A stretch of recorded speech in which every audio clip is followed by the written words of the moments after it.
Hi, everyone. Welcome to the start of our second season of 100 Sisters on Security, where our guests speak on different areas of human security and defense as it pertains to and impacts women. We are brought to you by the Canada chapter of the G100 Security and Defense Wing, and I am Allison Lamb, the Canada chair. Before we begin, I'd like to invite everyone to take a moment to consider the traditional lands they are on. I am currently on Treaty 13 lands. They are the territories traditionally stewarded by the Wendat peoples, the Anishinaabe, the Haudenosaunee, and the Mississaugas of the Credit. In many indigenous cultures, menstrual cycles are not viewed with discomfort or as a taboo, but more as a spiritual time. Often called the moon cycle, there are times when it is believed women are more tied to Mother Earth and have a heightened spiritual energy at this time. Menstrual time is meant to be a time of reflection and renewal. As you can probably guess, our topic today is menstruation and period poverty, something that is commonly considered an unmentionable topic around the world. And yet, about a quarter of the world's population are menstruators, and organizations like UNICEF report that around 800 million people on our planet are menstruating on any given day. We are very fortunate to have with us today Karen Farley, an experienced entrepreneur, having founded both traditional and impact-driven businesses in Canada and Taiwan. Karen has a Master of Environmental Studies in Sustainability Management from the University of Waterloo. During their graduate studies, Karen researched sustainable menstruation as a side project, which led to them co-authoring a chapter in Northern Blood, Period Politics and Activism in Canada, and creating the period pin map of free menstrual products across Canada. They also previously developed policy as critic of innovation and small business for the Green Party of Canada. Thank you so much for joining us, Karen. Hi, Alison. It's wonderful to be here. So let's dive into the questions right away. You know, period poverty, menstruation, a very important topic, but obviously I felt it was. But why do you think this is related at all to security and defense? Wow, jumping in with the big question. And this is something that I honestly had to think about quite seriously because it's not a context that I usually consider in terms of menstruation. But if we think about defense and security in the context of peace and stability, access to menstrual products is really critical as a basic necessity. In terms of reducing competition for resources, particularly menstrual product resources, and also in terms of maintaining or providing dignity to people who menstruate in managing their periods, being access to running water, proper disposal of menstrual products, privacy and safety. So it is, I've come to realize, quite deeply entrenched to have access to products and menstrual equity as a part of the wider picture of considering peace and stability in defense and security. So, yeah, thanks for bringing this up. It's really got me thinking. I'm glad because a lot of people have a very, I don't want to say narrow, but they consider security and defense under a certain lens. And it's really important to view it on a much broader scope too, because like I said, when I agreed to be the chair of the Canada chair of the Security and Defense Wing, I was thinking more along the lines of a broader human security and climate or gender defense scope, not so much just security and defense of a nation. Yeah, exactly. And you bring up some interesting topics, which I'm sure we'll delve into in terms of gender equity a little later on. Absolutely. So it's really interesting because when we mention menstruation, when we bring it up as a topic, people, you almost see kind of a little bit of a double take or a hesitance right there. So why do you think it's such a taboo topic to discuss? Oh, this taboo is really deeply entrenched in culture within Canada and across the world. I'm glad that you framed our conversation today in terms of the positive elements of menstruation in culture. But there's still a lot of taboo or secrecy around periods in general. And this is something that is shifting a lot, but in terms of periods being considered as dirty or secret, um, and I think that it's something that has been passed on through generations, something that has been entrenched by the fact that we generally don't talk about periods in public spaces or even within the family. So there's a lot of work that's been done in Canada and around the world to increase education, make periods more public, more visible as such. And that includes putting menstrual products in public spaces, public washrooms, for example. But it is encouraging. I have conversations about periods with people all the time, as you can imagine. And I do get a varying responses. But it's not necessarily varied across one particular gender or one particular age group. Um, but in general, I think it's just about opening the door to that conversation and making people feel comfortable, and then those kind of taboos start to break down. But having the conversations in the first place, talking about why it's important to put products in washrooms or why it's important to make sure that people have access to them are just simply conversations or topics that people don't think about. And once those doors are open, it's like, oh yeah, that makes absolute sense. Why did I never think about that? So I've had people approach me and say, after speaking with you, I went home and I put a basket of pads and tampons together and put it in my guest washroom because, of course, my guests should feel comfortable and not have to like use toilet paper if they get their period in my home or feel uncomfortable about approaching me. And those simple actions really multiply in terms of breaking the taboos that we still face. It's really interesting that you say that because I've been thinking back when in preparation for this conversation of when I was in school, and I wonder if it has a little bit to do with the school culture growing up, not necessarily the education system, but the school culture among the students. Because I remember, like feminine hygiene products were kind of passed between the girls in a very hidden way. You don't show that you were like what's in your hand or something like that, and you don't talk about it. Nobody like the people in school, the students in school don't discuss it amongst themselves. And I wonder if that's where it started, that the idea that this is, as you said, something dirty that we shouldn't be discussing, and then we just basically carry that through our adolescence into adulthood. I do think it has been entrenched by both our families, particularly mothers and the woman in the family, as well as the education system. I too remember the secrecy around holding your products or tucking them into your pockets and things. And I went to an all-girls school, so why? But Mm. um, but that really has shifted a lot, and I'll give you a sweet story of Menstrual Health Day a couple of years ago. We were out in public at an event, and we were at the Ottawa sign. So I had a big basket of menstrual products that I was handing out to random strangers on the street. Um, and a school group came by. They were maybe 15, 16 years old, so kind of at that awkward stage. It was both a mixed gender group. And and I offered some them products, and for the most part, the girls kind of giggled and walked away. And one of the guys reached out and grabbed a pad, and one of his female friends said, "You don't need that." And he looked at her with like just this cool, almost friendly disdain and said, "It's for my sister." And like the comfort at which he was able to express that and be confident and in a group of his peers was really encouraging. And that actually encouraged the girls in the group to kind of then take products. And the teacher walked by and saw what was going on and said, yeah, anybody who needs them, take them because they're expensive. So it was just very encouraging that, like, amongst the younger generation coming up through school, through the education system, obviously things are shifting and conversations about periods are becoming more normal. which is really encouraging.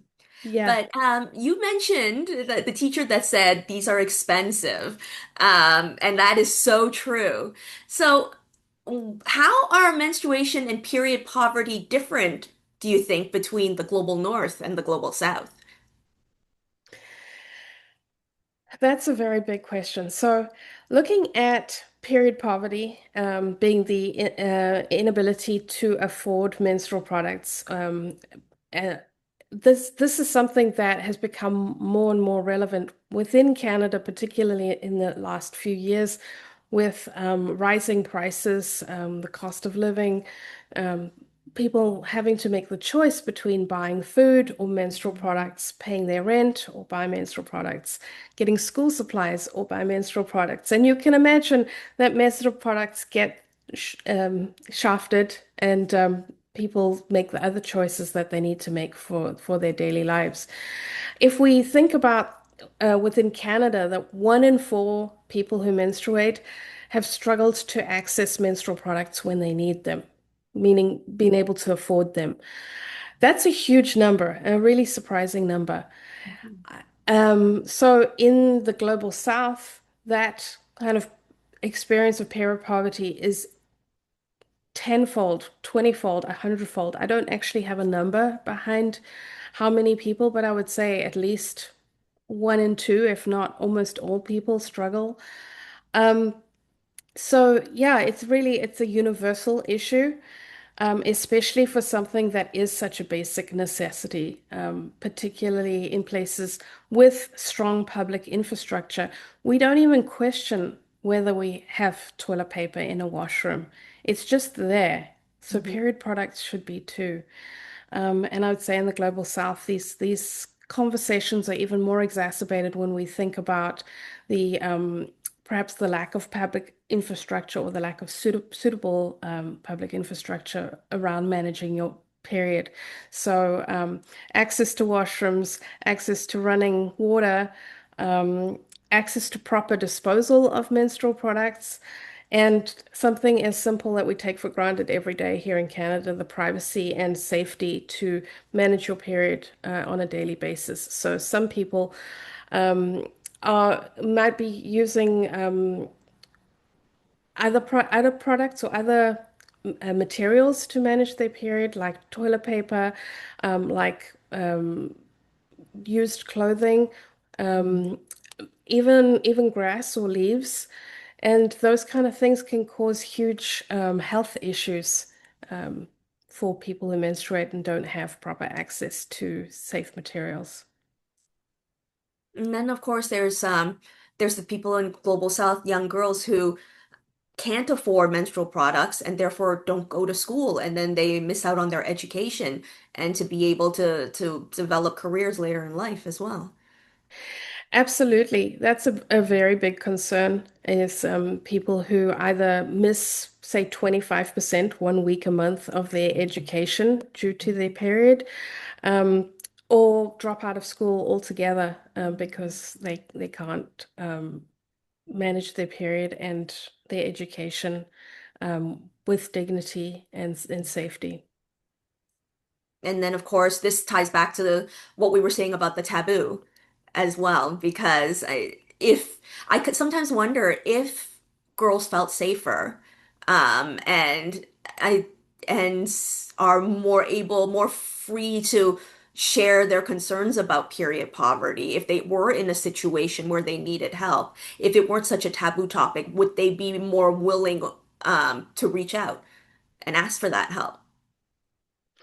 Absolutely. Yeah. Being able to speak freely about one's period is essential in order to ask for that support and access the products that they need. Um, but it is encouraging to see how much work is being done to normalize the conversation around periods, but also to provide access to products and infrastructure that's required. So I've heard of some really incredible projects around the world in terms of education programs in Uganda and Kenya.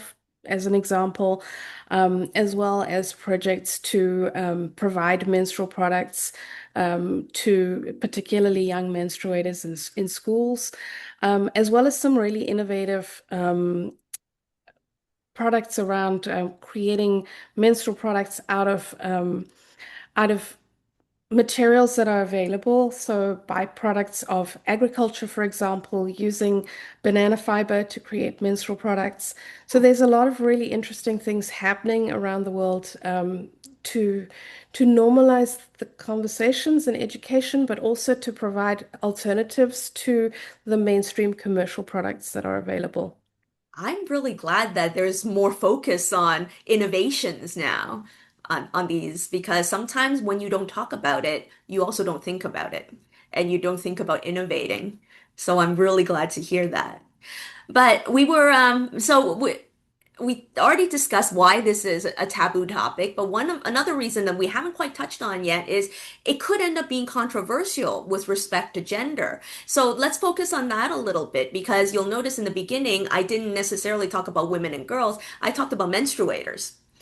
And that was very specifically chosen as a term because not all menstruators are necessarily women and girls. And so we all of a sudden delve into a little bit more controversial aspect, particularly in some countries, especially in the global south, where gender fluidity is not only not recognized, but sometimes illegal.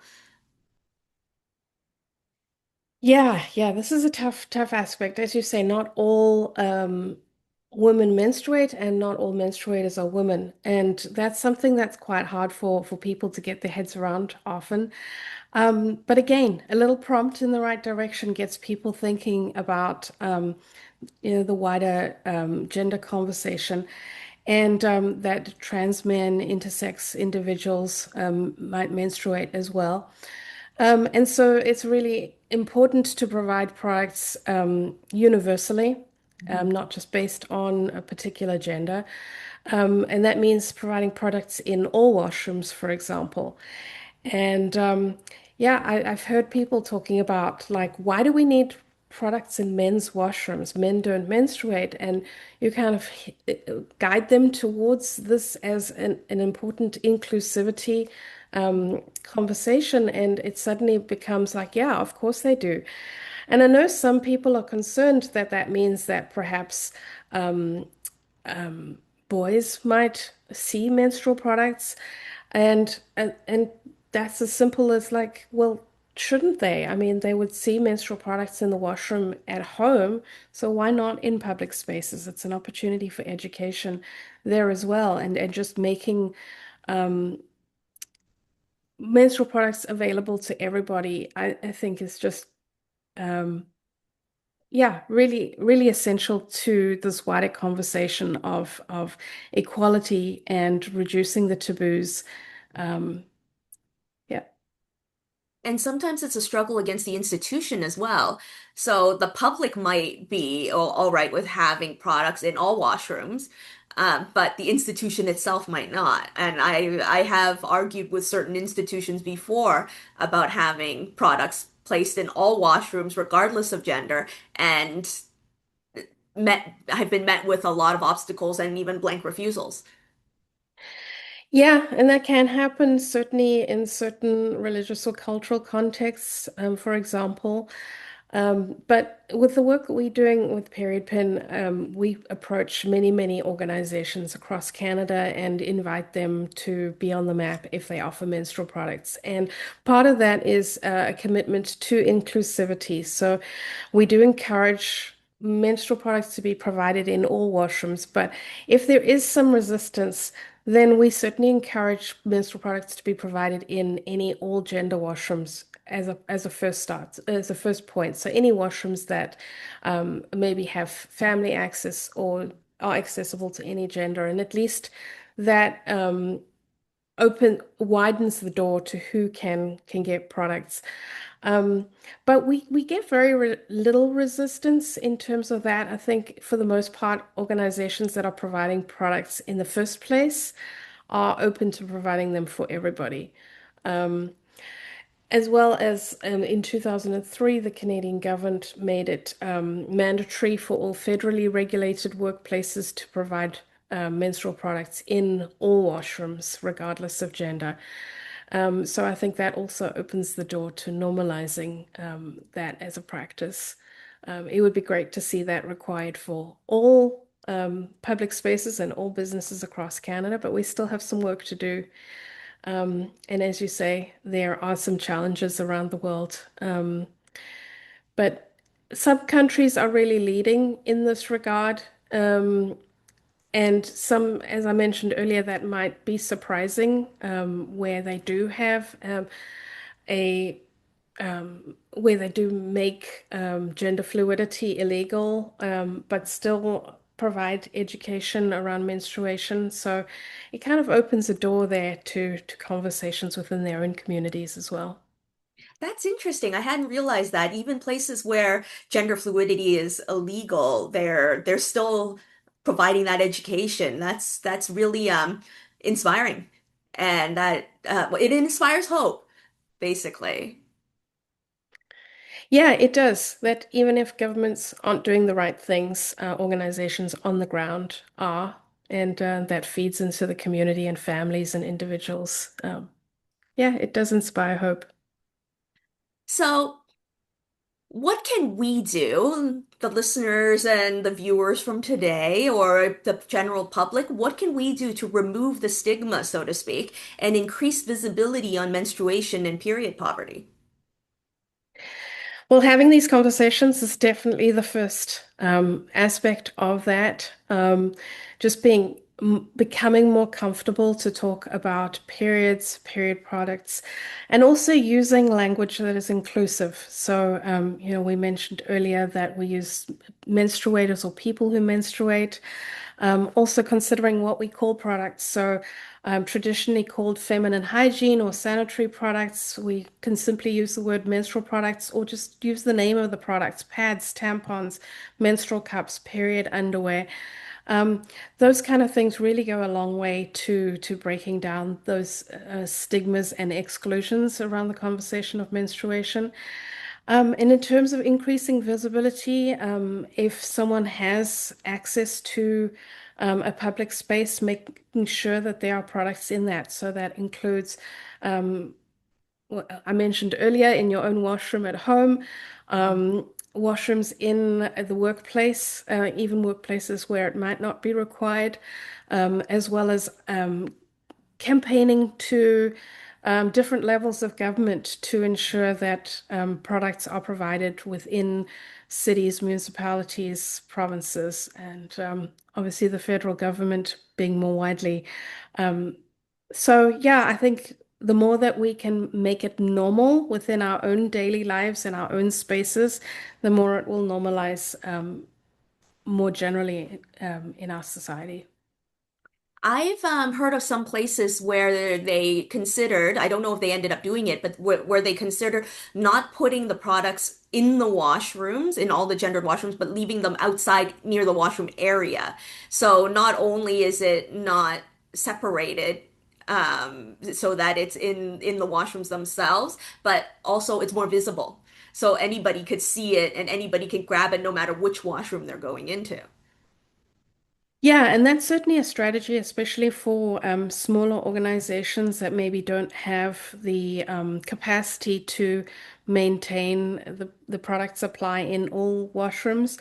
My concern with that is that there is still stigma and there's still embarrassment and stuff around t being seen to take a product, going back to the hiding it in your pocket or in your hand. So if it is so public, it might discourage some people from taking them. Um, I do know some organizations have products at their front desk, for example, on a by request basis. And again, that might stop some people from requesting them. Although I did see a really cute sign in a cafe recently, which basically asked the customer to go up to the counter and ask, I can't remember what word they used, but a privacy pouch or something like that. So using another term to ask for it might make people feel more comfortable.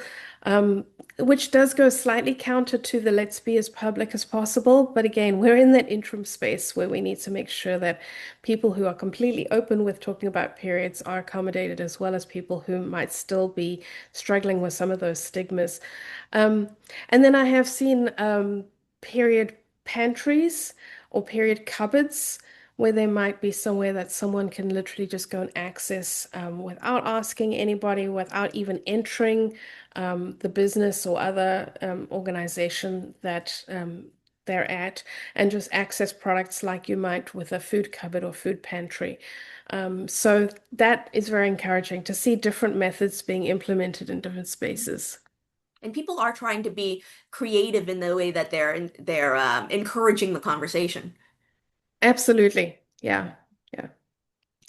So, I mean, we even see now, sorry to interrupt, no, Alison, no, but we no. even see now that movies and TV are approaching menstruation more often.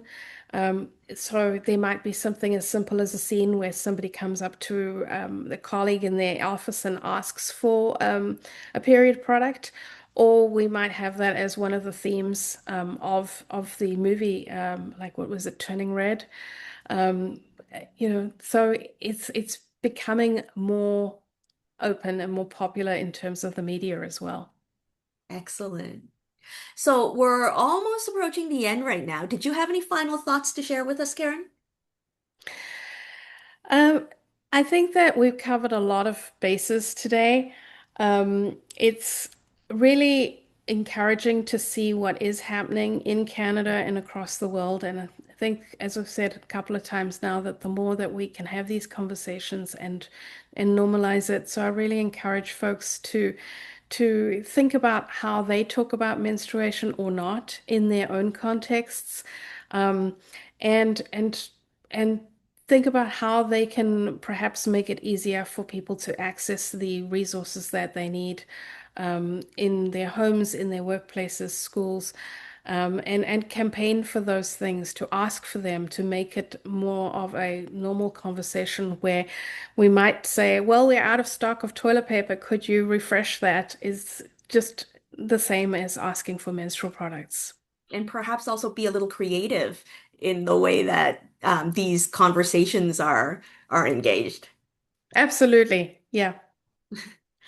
Well, thank you so much, Karen, for sharing your extremely important work with us. I think that it's safe to say we learned a lot. And like you said, it's so important to talk about and to keep talking about and to not blush when we talk about it, basically, like it's every other conversation. So few people openly broach the topic of menstruation and period poverty, and it has been such an honor to be able to consider it through the lens of human security and gender defense on this edition of 100 Sisters on Security. And I hope our viewers and listeners will join us again next time. Thank you very much. Thanks, Allison.